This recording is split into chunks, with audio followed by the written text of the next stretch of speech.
Well, last week he promised an expose on nickel. Well, we'll revisit it. We did it a few months ago, but Mark Lackey's here, Senior VP of CHF Capital Markets. Yeah, we did nickel, I think, a quarter ago. That's right, Pat, and we suggested that nickel was at the bottom. It's going to start to show some improvement, and in fact, we've gone from $6 up to $6.45, $6.50 a pound range. So. Almost 10% move. Yeah, right? That's right. That's a pretty good move for a commodity that, quite frankly, I didn't really like for 7 years. We were up to $24 in 2007, fell down to about $5, got back up to about $11 in 2011, back down to $6. And you know, the view on the street was kind of like, well, nickel, it's dead in the water. Why would you own it? But the world's dynamic, and we're now seeing supply and demand conditions, Pat, that are changing. As a result, we think. On what side? Is it supply side or demand side? Well, demand's holding in there pretty well. It's largely supply, Pat, and the big issue, as some of you know, is that the ban on unprocessed ore that Indonesia passed on January 12th, that means any nickel that is not processed in Indonesia will not be traded in the near term, and the ban could last a while. What it may result in is that China or someone else are going to have to build some smelters in Indonesia if this ban remains. Right now, it's estimated China's got about 9 months' supply of this cheaper nickel, and that so therefore we think the prices have upward movement here. I've got nickel moving to $7 the end of this year, $10 the end of next year, and $12 at the end of 2016. Yeah, so pretty consistent 10%. Yeah, I think we're. And the other thing, Pat, is we believe that on the supply side, China wants to go to higher quality nickel anyway. We like sulfides as opposed to laterites. The sulfides take less energy, they take less capital. Who in this world has cheap energy these days other than maybe Quebec and Manitoba? Nobody. So we really think that the best place to be is in the nickel sulfide area, and that's why we in fact like the nickel sulfide miners. What is nickel used for, so people have a context? Well, stainless steel is its biggest use. So you know, cars, all kinds of construction. Yeah, kitchen stuff and those kinds That's of things. right, your barbecues. Yeah. Okay, so now, what do you like?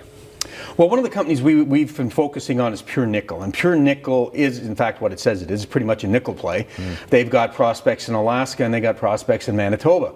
And in the boom days, this company traded extremely well. It's been beat up extremely badly, particularly in the last year, because of where nickel prices are.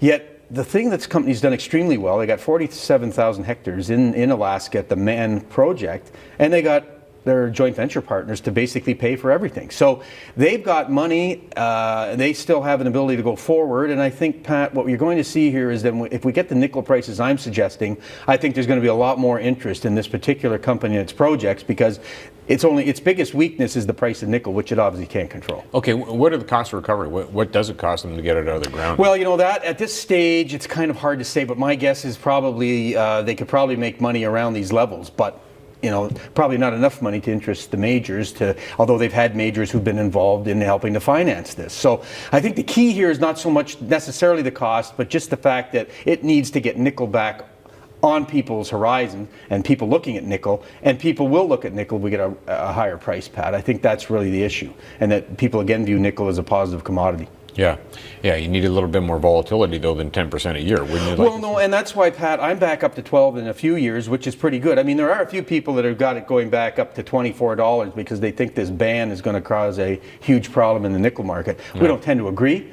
Anything's possible, but I think even if we got back up, I know guys that have told me if I see $9 or $10 nickel, I'm back interested in these companies. So we're not that far away. Okay, but we're not talking putting all your resources into these little nickel companies. Of course not. It's kind of a little speculative. No, I mean, it's like everything else, Pat. You know, if you're going to play small caps, play the ones that are going to survive. That's the first thing. So that's why we're picking companies that are in good jurisdictions.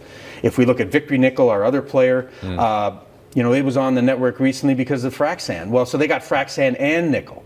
So they're going to win on the frac sand, but once nickel starts to recover as well, it gives them People don't know what frac sand is because you don't think of fracking using sand, quite frankly. Well, that's right. I mean, they found frac sand, and then they started getting in that business because there's a great demand for it. So they've diversified, but the nickel will help them because they got very good nickel projects in Quebec and Manitoba.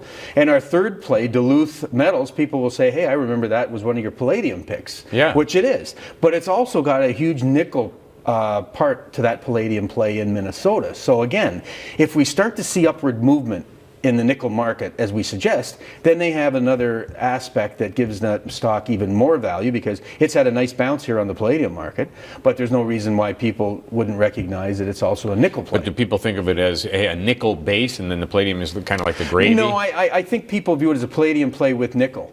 Oh. But there's enough high quality nickel there to make it certainly worth their while to either mine it or spin it off or do something with the nickel. But the fact is that two of these three companies are more than just nickel plays, but the nickel is the thing that originally they were most known for. Where are the biggest risks? That you get your nickel assumption wrong, or that these individual corporations have something wrong? I would say all three companies are well run, so I would suggest that the biggest risk for them, particularly pure nickel, because it's like its name, it's much more of a pure nickel play, would be the commodity price. And more a case of if it languishes, it's not that these guys couldn't develop this mine and make some money. The problem is they're not going to attract all the investors and have an appreciation in their stock price if, say, I was wrong and nickel prices went flat from here for the next number of years. Yeah, so what you've got to do really is have stronger economic news out of China. Right. All of a sudden say, let's look at Canada, let's look at these resources, whether they're copper, nickel, or anything else, and then you'll get more. Yeah, I'd say interest. Not only China, Pat, I'd go to the fact that I have a stronger outlook, and so do some other people, in terms of world economic growth the next couple of years. I'd see it over 3%, not in the 2s. And I think that alone is going to help a number of commodities, particularly the ones who have rising intensities, which we've talked about before on this show. Yeah. And nickel is one of those commodities whose intensity, particularly in China and India, is rising. So as long as I get even the same GDP, I'm in pretty good shape. But I get stronger GDP, there will be more demand for particularly stainless steel and nickel. Okay. Mark, great to chat to you. It's great to see be you here, next Pat. week. Yeah, next week we're going to talk about uranium, which an awful lot of people have been calling me about. I've had 2 or 3 just this weekend. Thanks a lot. Mark Lackey.